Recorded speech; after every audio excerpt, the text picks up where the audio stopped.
Assalamualaikum warahmatullahi wabarakatuh. Alhamdulillah, alhamdulillahirabbil alamin wa bihi nasta'in ala umuri dunya waddin wassalatu wassalamu ala asrofil anbiya'i wal mursalin wa ala alihi wa sahbihi ajma'in. Amma ba'du. Puji dan syukur kita kehadirat Allah Subhanahu wa taala yang telah memberikan kita nikmat iman, nikmat sehat, nikmat panjang umur sehingga kita dapat berkumpul pada acara rapat kerja tahun 2024-2025. Semoga langkah kaki kita menuju tempat yang mulia ini mendapatkan keridhaan dari Allah Subhanahu wa taala. Amin amin ya rabbal alamin. Salawat serta salam tak lupa kita haturkan pada junjungan kita, suri tauladan kita, baginda Nabi Muhammad sallallahu alaihi wasallam, pada keluarganya, para sahabatnya serta para pengikutnya yang selalu istiqomah dari sunnah. Alhamdulillah, terima kasih yang pertama-tama saya ucapkan kepada Bapak Ibu guru yang telah hadir dalam kegiatan rapat kerja ini. Semoga pagi hari ini Allah berikan kelancaran, Allah berikan kemudahan untuk bisa menjalankan kegiatan-kegiatan acara atau program yang kita buat 1 tahun ke depan. Semoga Allah mudahkan, semoga Allah melancarkan apa niat kita untuk mencapai tujuan kita, yaitu bisa memberikan manfaat khususnya bagi siswa-siswi. Untuk mempersingkat waktu, hari ini ada beberapa agenda yang harus kita musyawarahkan atau kita diskusikan bersama. Sebelum kita musyawarah atau kita diskusikan, sedikit ada beberapa yang harus saya sampaikan. Ini tujuannya adalah untuk kita bersama, karena tema kita yaitu penguatan manajemen sekolah untuk mewujudkan kualitas kinerja sekolah yang siap maju berkembang. Insya Allah tema ini bisa memberikan kita sikap, bisa memberikan kita kemajuan dari tahun sebelumnya. Semoga di tahun ajaran baru ini kita bisa lebih maju lagi, bisa lebih menguasai apa yang telah diberikan oleh terutama dinas. Kita bisa melaksanakannya dengan sebaik mungkin, seefektif mungkin, dan seefisien. Mari kita lanjut. Yang pertama, kita harus memantapkan visi, misi, dan tujuan sekolah. Kemarin di tahun-tahun sebelumnya mungkin visi misi kita itu belum kita ubah karena masih menggunakan visi-misi yang tahun sebelumnya. Karena di tahun ini kita akan melaksanakan kurikulum merdeka dari kelas 7 hingga kelas 9. Jadi semuanya itu sudah menggunakan kurikulum merdeka. Nah, tujuan kurikulum merdeka itu adalah SKL-nya, standar kelulusannya, yaitu peserta didik bisa mewujudkan atau menerapkan profil pelajar Pancasila dan meningkatkan literasi dan numerasi. Jadi 3 target itu yang harus diselesaikan di kurikulum merdeka SKL. Nah, untuk visi kita, karena kita harus ubah visinya. Kalau dulu itu belum menerapkan kurikulum merdeka, masih menggunakan K13. Jadi sekarang harus kita ubah karena visinya itu harus sesuai dengan kurikulum merdeka saat ini. Untuk visi, nah standar kelulusan saya sudah jelaskan, yaitu terwujudnya profil pelajar Pancasila dan meningkatnya kemampuan literasi dan numerasi. Jadi 3 target ini harus kita capai, harus kita selesaikan. Bagaimanapun SKL kurikulum harus kita selesaikan. Jadi ini poin penting buat kita, visinya terwujudnya profil pelajar Pancasila dan meningkatnya kemampuan literasi dan numerasi. Ini standar kelulusan. Visi yang saya buat boleh direvisi, boleh dikritik. Mungkin nanti kita sama-sama membuat visi yang baru, apakah sesuai atau belum sesuai. Nah, untuk visinya yaitu mencetak lulusan SMP Muhammadiyah 12 yang berkarakter Pancasila, unggul dalam literasi dan numerasi, serta siap menghadapi tantangan masa depan dengan keterampilan abad ke-21. Jadi tujuan ini bisa menyangkut 3 hal. Yang pertama, siswa-siswi kita itu punya karakter Pancasila dan unggul dalam literasi dan numerasi, dan siap menghadapi tantangan di abad ke-21. Jadi ada 4 poin yang harus kita target, yaitu siswa kita harus punya karakter Pancasila, profil Pancasila, meningkatnya literasi dan numerasi, dan bisa menghadapi tantangan di masa yang akan datang sesuai dengan abad ke-21. Apakah sepakat dengan visi ini atau kita ubah? Bisa sama-sama kita musyawarahkan. Kalau misalkan ini sesuai dengan tantangan kita saat ini, berarti visi kita itu harus kita laksanakan. Bagaimana, Bapak Ibu, tanggapannya? Kalau no comment, nanti kita lanjut aja dulu. Oke. Nah, untuk misinya sudah jelas, yaitu dari jabaran dari visi-visi ini. Nah, itu saya nggak usah jelaskan. Nah, karena visi ini tujuannya adalah nanti untuk meningkatkan dokumen kurikulum yang harus kita selesaikan minggu-minggu ini. Target pengawas kalau bisa sebelum KBM berlangsung, buku kurikulum itu sudah selesai targetnya. Tapi semua sekolah belum menyelesaikan, tapi diusahakan visinya, tujuan sekolah itu harus dilaksanakan sesuai dengan visi. Oke, selanjutnya kita lanjut evaluasi. Banyak evaluasi di tahun lalu saya ambil 3 poin. Yang pertama tentang orang tua atau wali murid, tentang siswa, dan manajemen atau guru. Ini evaluasi. Ini tujuannya buat memperbaiki kinerja kita untuk mencari sesuatu solusi apa yang harus kita lakukan. Di tahun lalu ada kekurangan, tahun ini harus ada perubahan. Jadi ada 3 poin yang harus kita tuju, yaitu orang tua atau wali murid, siswa, dan manajemen sekolah. Kita bahas yang pertama, permasalahan orang tua atau wali murid. Saya jabarin lagi, ada 3 poin. Banyak. Yang pertama itu permasalahan tentang pembiayaan. Yang kedua, kurangnya komunikasi interaktif ke wali kelas tentang perkembangan peserta didik. Yang ketiga, kurangnya informasi tentang dunia pendidikan saat ini. Kita masuk ke pembiayaan. Mungkin di tahun-tahun lalu, mungkin ada orang tua atau wali murid yang mengabarkan bahwa anaknya tidak diberikan anggarannya secara rinci. Itu permasalahan kita. Jadi gimana supaya siswa ini, orang tua ini tahu bahwa sekolah kita itu pengen mengadakan kegiatan, harus diberikan rincian anggaran, rincian pembiayaan, supaya orang tua tidak kaget dalam pembiayaan siswa tersebut untuk menghadapi kegiatan-kegiatan sekolah.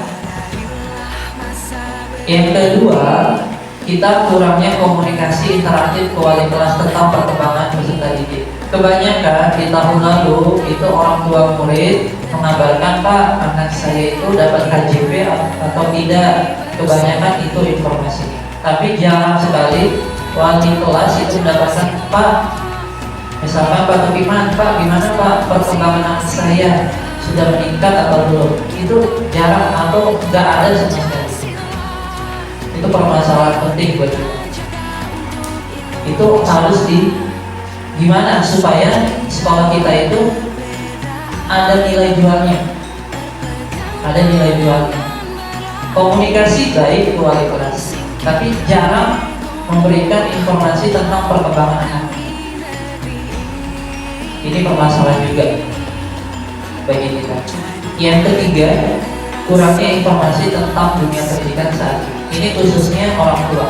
Orang tua itu nggak tahu, dia nitipin aja anaknya, nggak mau tahu mau diapain, tergantung dari gurunya.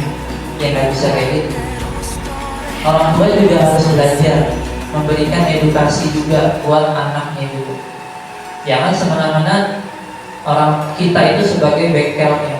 Merubah anak, merubah motor gampang karena benda, merubah akhlak itu susah, butuh proses.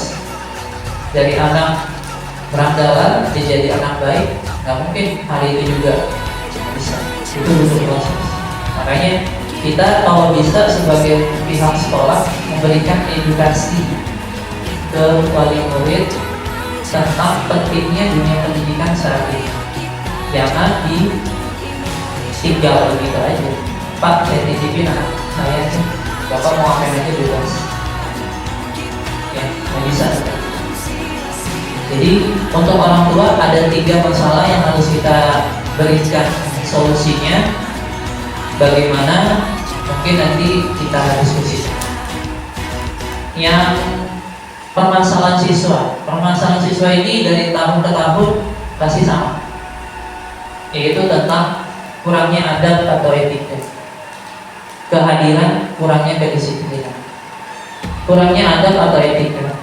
Kita ambil contoh di tahun-tahun lalu, mungkin peserta didik kita ini belum ada satu contoh dari siswa kita itu yang memberikan efek kepada teman-temannya.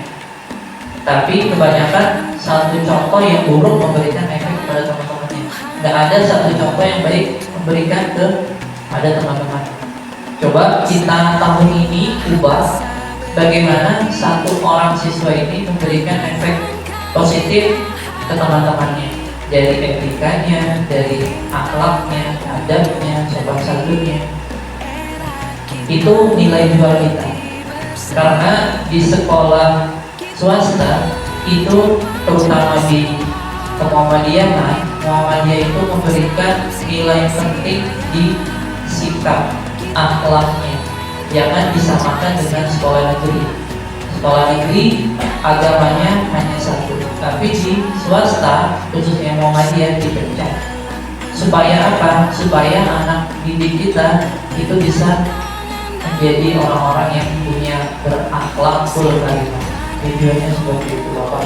Kita nilai jualnya memberikan, oh sekolah di Muhammadiyah itu anak saya lebih sopan, lebih baik lagi.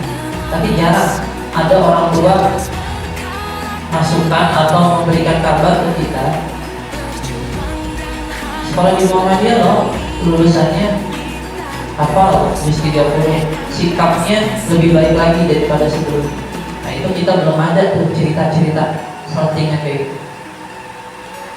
Nah ini PR juga buat kita, karena kita di sini kan intelektualnya kurang, tapi akhlaknya, sikapnya itu kalau bisa ditonjolkan dari akhlaknya dulu, sikapnya dulu. Kalau akhlak dan sikapnya lebih ditonjolkan, insya Allah inteleknya itu gitu. Ya. Kita sama-sama ini mau menyelesaikan permasalahan-permasalahan. Kehadiran ini juga faktor permasalahan juga. Kurangnya kedisiplinan ini umum. Ya, jadi ketiga permasalahan ini sama-sama yuk kita diskusi, sama-sama kita duduk bareng gimana kita menyelesaikan permasalahan. Selanjutnya yang terakhir itu permasalahan manajemen anak. Nah, ini permasalahan di tahun-tahun lalu, ini perangkat pembelajaran belum maksimal. Sudah ada tapi belum maksimal. Jadi di tahun ini kalau bisa dimaksimalkan. sebelum mengajar itu ada modulnya dulu dipersiapkan, karena kita nggak mungkin ngajar tanpa bawa alat. Jadi minimal ada gambarannya lah, draftnya, minimal draftnya udah ada, apa yang kita diajarkan untuk minggu ini sudah terjadwal. Seperti itu. Kalau bisa tahun ajaran ini dimaksimalkan, karena berpengaruh nanti di tahun 2026 insya Allah kita akan akreditasi. Apakah akreditasinya itu otomatis atau visitasi? Kalau otomatis, alhamdulillah, berarti kita kirim berkas atau otomatis. Kalau visitasi, berarti harus dipersiapkan. Tidak usah di print Bapak Ibu, yang penting di upload aja. Nanti mungkin Pak Ali atau saya akan membuat Google Drive untuk di-upload berkas yang sudah lengkap, itu upload aja. Sewaktu-waktu dia minta bukti fisiknya, udah gampang, tinggal nge-print. Ya, jangan WA dulu Pak, ini belum ada Pak. Ya, itu yang pertama. Belum maksimal, itu di HW dan TS. Ya, ini PR juga buat kita. Insya Allah di tahun ini kalau bisa HW dan TS itu harus dimaksimalkan. Karena ini 2 eskul ini wajib di Muhammadiyah. Kalau tidak berjalan, berarti agak susah, karena siswa itu tidak tahu basic dasarnya Muhammadiyah itu ada nggak sih tentang kepramukaan, ada di HW, tentang silatnya ada di TS. Ya, jadi kalau bisa dimaksimalkan HW dan TS. Yang ketiga, tugas tambahan guru dalam kepanitiaan. Di tahun-tahun sebelumnya mungkin kita belum menyiapkan siapa panitia yang harus memegang kegiatan-kegiatan yang sudah kita bikin, program-program yang sudah kita bikin. Ini juga evaluasi buat kita. Jadi tahun depan, tahun yang akan berjalan ini, nanti setiap guru punya jabatan atau penanggung jawab setiap kegiatan. Contoh, misalkan saya Patrik, PJ-nya sebagai PTS, kegiatan kemahasiswaan. Jadi PJ-nya itu Patrik. Jadi Patrik bisa menjelaskan anggotanya berapa, mau 1 orang atau 2 orang. Jadi ada tanggung jawabnya. Jangan nunjuk-nunjuk, nggak boleh. Jadi udah ada penanggung jawabnya. Jadi kita koordinasi aja manajemen dengan panitia yang sudah ditunjuk, supaya diatur, supaya rapi laporannya, supaya rapi apa sih yang harus dibutuhkan di PTS itu. Itu. Yang terakhir, yang keempat, belum adanya program jangka menengah dan jangka panjang. Nah ini tahun lalu mungkin kita belum bikin jadwal program yang jelas. Mau ngadain contohnya P5, nah, itu harus ditentukan dari sekarang nih. Jadi kita tentuin dari sekarang supaya nggak dadakan. Nah itu juga butuh anggaran. Nah, kita kalau bisa ditentuin sekarang jadwalnya, programnya apa, temanya apa, ditentuin dari sekarang supaya jelas program menengah dan program jangka panjang. Ya, jadi itu permasalahan 3 yang harus kita selesaikan bersama. Selanjutnya, kurikulum Merdeka tadi saya sudah jelaskan. Kurikulum tahun ini menggunakan kurikulum Merdeka dari kelas 7 sampai kelas 9. Jadi K13 dan tidak dipakai lagi. Jadi semuanya menggunakan kurikulum Merdeka. Selanjutnya KKTP, kriteria pencapaian tujuan pembelajaran. Ini di tahun lalu, di tahun 2023-2024 MIPA itu 70 ya? 72 ya, 72. Nah ini saya masukkan tetap 72. Apakah ada peningkatan atau tetap seperti ini? Nah, untuk mapel umum 77, sebelumnya 75. Ya, sekarang dinaikkan 2 digit jadi 77. Kalau sepakat, nanti saya bikin buku kurikulumnya. Kalau disepakati oleh guru-guru, ketinggian nggak nih 5 72 75 kita ya 75 apa itu mau di 75 ya. Oke, jangan ya. Jadi hanya dua mapel minta itu 75, yang lain 75. Bahkan oke. Nah ini kalender umum, nanti saya akan jelaskan. Nah,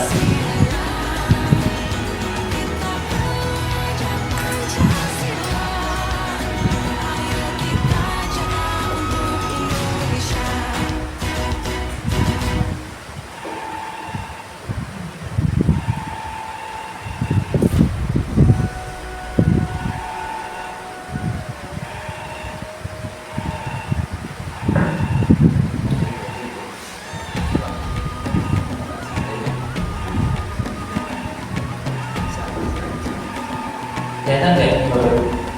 Masih kelihatan? Oke.